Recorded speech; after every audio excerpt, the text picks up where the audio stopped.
Hello everyone, অসীমার কিচেনে আপনাদের সকলকেই স্বাগত। আজকে আমি খুব একটা হেলদি রেসিপি নিয়ে এসেছি, সেটা হলো শাপলার রেসিপি। এই শাপলাকে অনেকেই ওয়াটার লিলিও বলে থাকেন। শাপলাতে আছে প্রচুর পরিমাণে ঔষধি গুণাগুণ। এটা ডায়াবেটিসকে নিয়ন্ত্রণে রাখে, ক্যান্সার প্রতিরোধেও সাহায্য করে, আর শরীরকে ঠান্ডা রাখে, আর রক্ত সঞ্চালনেও সাহায্য করে। প্রথমে আমি শাপলাগুলোকে খুব ভালো করে বাজার থেকে কিনে এনে ধুয়ে নিয়েছি। তারপরে ফুলগুলোকে কেটে বাদ দিয়ে দিলাম।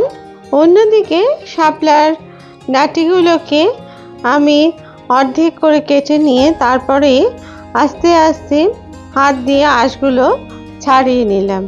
এই আঁশগুলো খুবই নরম হয় আর খুব সহজেই কিন্তু এগুলো ছাড়ানো যায়। দেখুন, এরকম করে টেনে ধরলেই এটা আস্তে আস্তে বেরিয়ে যায়। এরপর একটা কাঁচির সাহায্যে আমি এগুলোকে টুকরো করে কেটে নিলাম। প্রত্যেকটা অংশই আমি এইভাবে ছাড়িয়ে নিয়ে তারপরে কেটে নিলাম। এরপরে ভালো করে এগুলোকে ধুয়ে জল ঝরিয়ে শুকনো করে শাপলাগুলোকে আমি রেখে দিলাম। শাপলাগুলো কাটার পর অবশ্যই একবার ধুয়ে নেবেন, আর খেয়াল রাখবেন যাতে একদম জল না থাকে, জলটা যেন পুরো ঝরে যায়, কারণ শাপলার মধ্যে প্রচুর পরিমাণে কিন্তু জল থাকে। এরপর একটা বাটিতে জল ঝরিয়ে আমি এগুলোকে রেখে দিলাম। অন্যদিকে এটা বানানোর জন্য আমি নিয়ে নিয়েছি 2 চামচ সর্ষে আর 4 চামচ মতো নারকেল কোড়া আর 4টে কাঁচা লঙ্কা। সমস্ত উপকরণগুলো আমি একসাথে বেটে নেওয়ার জন্য মিক্সার জারে দিয়ে দিলাম, আর দিয়ে দিলাম 1 চামচ মতো নুন। অন্যদিকে একটা কড়াই বসিয়ে তার মধ্যে আমি দিয়ে দিলাম 4 চামচ মতো সর্ষের তেল। তাতে ফোড়নে দিয়ে দিলাম 1.5 চামচ মতো কালো জিরে আর 2টো শুকনো লঙ্কা। ফোড়নের অংশটা প্রথমে খুব ভালো করে ভেজে নিতে হবে, যাতে তেলের কাঁচা গন্ধটা চলে যায় আর তার সাথে ফোড়নের অংশটাও ভাজা হয়ে যায়। এরপরে আমি সমস্ত শাপলাগুলোকে ঢেলে দিলাম কড়াইয়ের মধ্যে। খুব ভালো করে কড়াইয়ের মধ্যে নাড়াচাড়া করে নিলাম 5 থেকে 10 মিনিটের জন্য। এই সময় গ্যাসের আঁচ কিন্তু বাড়িয়ে রাখবেন, একদমই কমাবেন না, কারণ শাপলা থেকে প্রচুর পরিমাণে জল বেরিয়ে যায়। তাই একটু ভেজে নেওয়ার জন্য গ্যাসের আঁচটা বাড়িয়ে রেখেই নাড়াচাড়া করে নিতে হবে। তারপরে এর মধ্যে আমি দিয়ে দিলাম 1 চামচ মতো নুন, 1/2 চামচ মতো হলুদ গুঁড়ো আর 1/2 চামচ মতো লঙ্কার গুঁড়ো। তারপরে খুব ভালো করে শাপলাগুলোকে কিন্তু ভাজতে থাকলাম, যতক্ষণ না হলুদ আর নুনটা ভালো মতো ভাজা হচ্ছে ঠিক ততক্ষণ পর্যন্ত। দেখুন এখনই কত জল বেরিয়ে এসেছে। ঠিক এই পর্যায়ে আমি ঢাকা দিয়ে দিলাম এটাকে মিনিট 10-এর জন্য।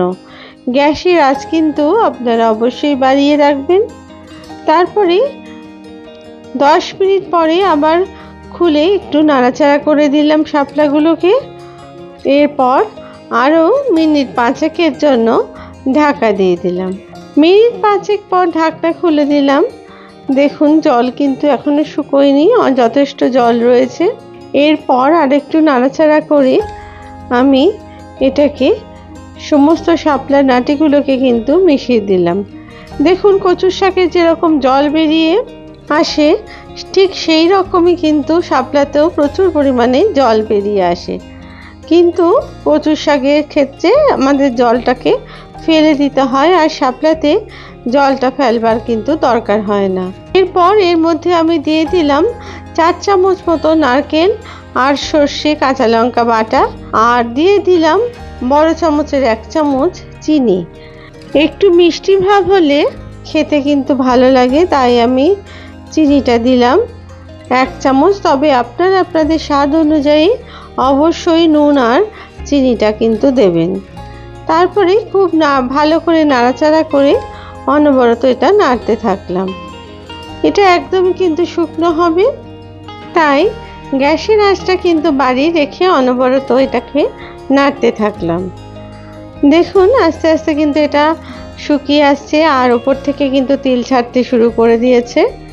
এই রান্না করা খুবই সহজ, কিন্তু এটা প্রচণ্ড আমাদের শরীরের জন্য উপকারী একটা সবজি, আর এটা কিন্তু খেতে যথেষ্টই ভালো লাগে। আমি এর মধ্যে দিয়ে দিলাম আরও হাফ চামচ মতো নুন। আমার নুনটা একটু কম মনে হয়েছিল বলে সবশেষে কিন্তু আমি নুনটা মেশালাম, তারপরে আবার একটু নাড়াচাড়া করে দিলাম। আপনাদের যদি এই রেসিপি ভালো লেগে থাকে তাহলে প্লিজ লাইক, শেয়ার আর কমেন্টস করতে ভুলবেন না।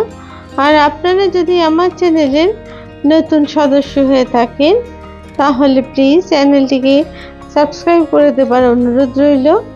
পাশে থাকা বেল আইকনটিকে প্লিজ প্রেস করে দেবেন, যাতে করে নতুন রেসিপি দিলে সহজেই আপনাদের কাছে তা পৌঁছে যায়। আপনাদের কমেন্টস আমার কাছে খুবই মূল্যবান। আমি এইভাবে আস্তে আস্তে নাড়তে নাড়তে দেখুন পাশ থেকে তেল ছাড়তে শুরু করে দিয়েছে।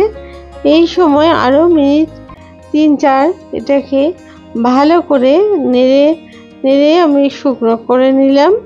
আমি আজকে এই শাপলা সম্পূর্ণ নিরামিষ পদ্ধতিতে করেছি, তবে আপনারা চাইলে এটা কিন্তু চিংড়ি মাছ দিয়েও করতে পারেন, সেটাও কিন্তু খেতে যথেষ্টই ভালো লাগে। দেখুন শুকিয়ে ঠিক এই রকম তৈরি করে নিতে হবে। আর আমার এই রান্না প্রায় শেষ হয়ে এসেছে, কারণ পাশ থেকে কিন্তু তেল বেরিয়ে গেছে। আমি গ্যাস অফ করে এটাকে একটা প্লেটে পরিবেশন করলাম। এইভাবে শাপলা রান্না করলে আর তা ভাতের সাথে পরিবেশন করলে এক থালা ভাত কিন্তু নিমেষেই শেষ করে ফেলা যায়। আর এই শাপলা সংক্রান্ত আপনাদের কোনো প্রশ্ন থাকলে অবশ্যই তার কমেন্টস বক্সে আপনারা জানাতে পারেন। আবার নতুন রেসিপি নিয়ে আপনাদের কাছে হাজির হব।